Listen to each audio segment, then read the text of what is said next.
On a tous appris un jour à nager.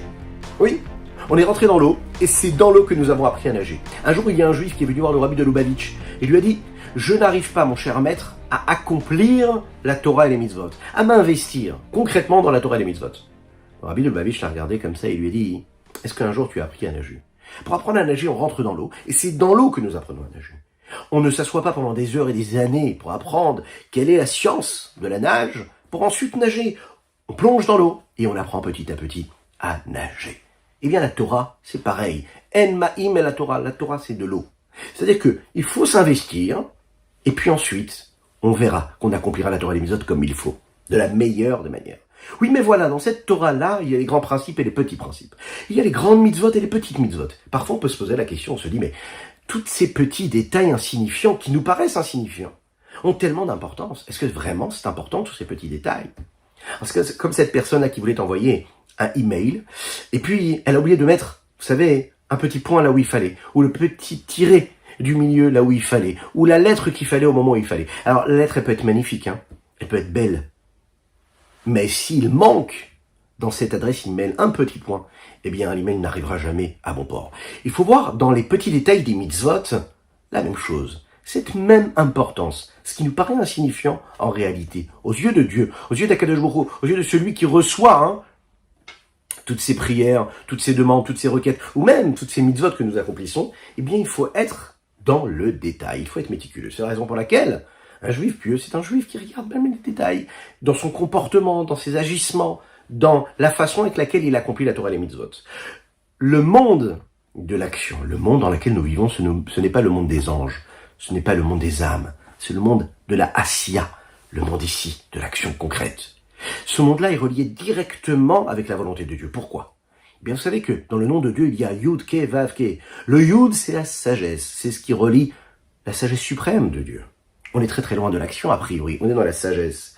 Et comme un grand intellectuel qui peut avoir des plus grandes des sagesses, il a besoin de matérialiser ça, ses idées, dans des mots, dans le choix des mots, des lettres qui vont former des mots, qui vont former des idées, et qu'il va devoir contracter toute sa sagesse supérieure qu'il pourrait avoir dans les mots qu'il va employer. Eh bien, Akadosh Baruch Hu, lui aussi, sa sagesse supérieure, infinie, il va devoir contracter tout ça, opérer donc ce tzimtzum, et ce lien qu'il va y avoir entre cette chorma et la dernière lettre du nom de Dieu, qui est la lettre E, le dernier E. Lui qui représente la malchut, la parole, qui est la matérialisation, la formulation de ce que Dieu voudrait exprimer à travers sa sagesse, dans les gestes concrets. Lorsqu'un homme, ici-bas, met une petite pièce dans la tzedaka, il est en train d'accomplir la volonté de Dieu. Il est en train de faire vivre le nom de Dieu ici-bas sur terre. On est en connexion directe avec la chorma de Dieu. Yud avec le E. Les petits gestes, les petites attentions, les petites actions, c'est celles qui nous permettent, en réalité, d'être le choix que Dieu a fait de ces mitzvot-là. Il en a choisi 613. Imaginez, Dieu, il a contracté toute sa sagesse, toute sa lumière infinie dans 613 mitzvot. A priori, c'est une chute vertigineuse. C'est une chute phénoménale. Imaginez, Dieu, l'infini, dans 613. Et puis, des commandements qui sont en réalité quoi ? Concrétisés, matérialisés, comment ? Par l'expression du matériel, de ce monde grossier. Imaginez la chute vertigineuse quantitativement et qualitativement. La Torah, ça n'est pas juste un assemblage, vous savez, de 613 idées philosophiques, spirituelles. Les mitzvot de la Torah, on peut le voir clairement. C'est beaucoup de détails. Prenez la mitzvah de tzitzit, prendre un habit de laine, et puis y attacher ces fils-là, un nombre bien particulier, une couleur particulière, une texture particulière. Les mettre, il y a une loi de cette façon, et pas de cette façon-là. La mezouza, ça n'est pas juste quelque chose de technique, c'est pas juste d'écrire comme ça le schéma Israël dans la mezouza, c'est le schéma Israël, c'est un parchemin qui est fait de peau. Ce parchemin qui est écrit à la main, il va avoir une consistance physique matérielle, il va avoir un toucher particulier. Il faut l'amener chez un sophère, chez un scribe, un professionnel qui va savoir l'écrire comme il faut. Prenez par exemple les Arba Aminim, bientôt les fêtes de Sukkot. Eh bien nous allons prendre ce loula, nous allons prendre ce etrog, ces hadashim, ces haravot. Tous ces différents éléments qui constituent cette mitzvah-là sont des éléments qui sont physiques. Ils ont un poids particulier, ils ont une forme particulière, ils ont une couleur particulière. Et puis ils évoluent Ce sont des végétaux. C'est-à-dire qu'il y a quelque chose, il y a un détail à voir dans chaque mitzvah. Et c'est ce qu'il y a de si particulier dans la Torah. D'un côté, elle est ce que nous appelons quelque chose de très spirituel, qui nous connecte au divin, à l'infini, le Saint béni soit-il, et en même temps, elle est connectée au réel, aux petits détails de la vie de tous les jours. Elle s'exprime dans la matérialité, et quand elle s'exprime dans cette matérialité, elle garde un lien direct avec Akadosh Baruch Hu, avec Dieu, avec la sagesse de Dieu. Nos sages nous disent, c'est la raison pour laquelle la Torah est comparée à l'eau. Pourquoi? Ein ma'im est la Torah. L'eau, c'est la Torah.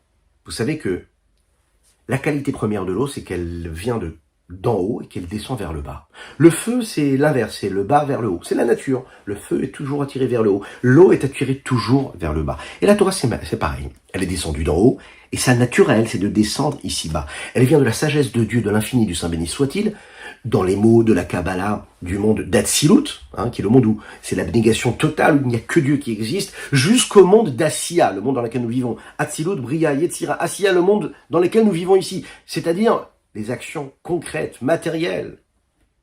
Et lorsque la Torah s'exprime dans cette matérialité, c'est la même Torah. C'est la même sainteté qui s'exprime, celle qui était tout en haut, qui descend tout en bas. C'est la même eau qui descend de tout en haut, qui descend tout en bas. C'est la même sagesse, c'est la même sainteté, puisque c'est vécu avec la même intégrité. Vous connaissez l'histoire de Rabbi Akiva. Rabbi Akiva, en réalité, jusqu'à l'âge de 40 ans, il n'arrivait pas à étudier. Donc vraiment, il commençait à désespérer. Un jour, il a vu cette petite goutte-là, qui tombait tous les jours sur ce rocher. Et il s'est rendu compte qu'en réalité, petit à petit, un rocher commençait à se creuser un petit peu. Il a vu ce petit creux comme ça, il a regardé. Il s'est dit, si l'eau a réussi à creuser cette petite pierre, c'est que moi aussi, j'ai peut-être 40 ans. Et puis on peut avoir 40 ans physiquement, ou 40 ans dans notre âme, dans notre cœur, dans notre esprit, ou dans notre corps.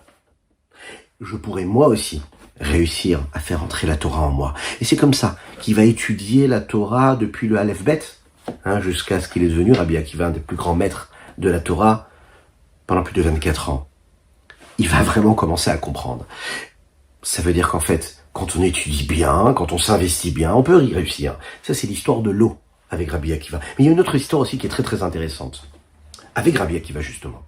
Rabbi Akiva nous a appris qu'il fallait donner sa vie. Parce qu'un juif sur terre, concrètement, comment est-ce qu'il peut matérialiser, comment est-ce qu'il peut véhiculer ce contact réel qu'il a avec Dieu, c'est quand il est capable de faire Messirut Nefesh. Messirut Nefesh, ça veut dire je donne ma vie. L'abnégation totale. Alors vous savez, Messirut Nefesh, ça peut être quand on est face réellement à donner, on doit donner sa vie physiquement, comme le peuple juif l'a fait à travers toute l'histoire. Mais c'est aussi Messirut Nefesh dans la vie de tous les jours. Tous les jours, avoir la possibilité de vivre une vie spirituelle ou bien une vie matérielle, être dans le profit, être dans la pulsion, dans la passion, dans tout ce que nous voulons, être attiré vers les plaisirs physiques que le monde nous offre, et de se dire non, pas du tout, je n'y vais pas, je vais me concentrer sur quelque chose de spirituel, de sain, c'est déjà une forme de Messirut Nefesh aussi, il faut le savoir, ça nous parle à chacune et chacun d'entre nous. Rabbi Akiva, il est face aux Romains. Les Romains décrètent, on ne peut plus étudier la Torah, et surtout pas la diffuser. Rabbi Akiva, non, pas du tout, il n'y a pas de problème, je vais le faire. Papos arrive là-bas et le voit et lui dit, Rabbi Akiva, tu n'as pas peur d'étudier la Torah, on va te faire du mal. Comment ça se fait que tu es prêt à donner ta vie pour cela? Tu n'as pas un peu de crainte du pouvoir romain? Et là, Rabbi Akiva lui a donné un exemple, il lui a dit, tu sais, c'est comme le renard. C'est l'histoire d'un renard qui est arrivé et qui se promenait comme ça, au bord d'un étang, et là il a vu les poissons. Il les a regardés, en fait, il s'est rendu compte que les poissons, à chaque fois que lui arrivait, les poissons se sauvaient. Alors il a dit, mais je comprends pas. Pourquoi est-ce que vous avez peur à chaque fois quand j'arrive et qu'il y a à côté de moi le pêcheur? Pourquoi est-ce que vous vous sauvez? J'ai une solution, vous savez ce qu'on va faire? Vous venez avec moi. Vous venez avec moi, je vous prends avec moi. Et puis vous êtes tranquille, le pêcheur ne vous fera jamais de mal. Il regardait comme ça les poissons, il lui a dit, toi tu es un renard. Mais t'as pas compris. Si on se met au bord de l'eau, reste dans l'eau, peut-être que le pêcheur il viendra nous prendre, mais peut-être que pas. Alors que si on sort de l'eau, qu'est-ce qui va se passer? On est sûr de disparaître. On est sûr de disparaître. Pourquoi? Parce que notre oxygène, c'est l'eau. Donc on préfère rester dans l'eau. Un juif ici, il doit comprendre une chose, qu'il ne peut pas avoir de satisfaction personnelle, matérielle, physique, spirituelle s'il n'est pas dans la Torah, parce que la Torah c'est son oxygène. Il peut tenter d'aller à droite et à gauche, il s'en rendra vite compte. Oui, parce que son oxygène, c'est la Torah qui est Mchayenu ve'orech yaminu. C'est notre vie, c'est la longévité de nos jours, l'accomplissement des mitzvot, l'étude de la Torah, même si parfois c'est particulièrement difficile, même si parfois ces petits détails qui nous paraissent parfois insignifiants, qui nous paraissent trop compliqués, trop contraignants parfois. Il faut s'en souvenir.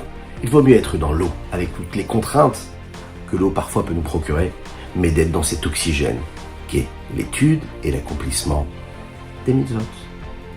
À bientôt.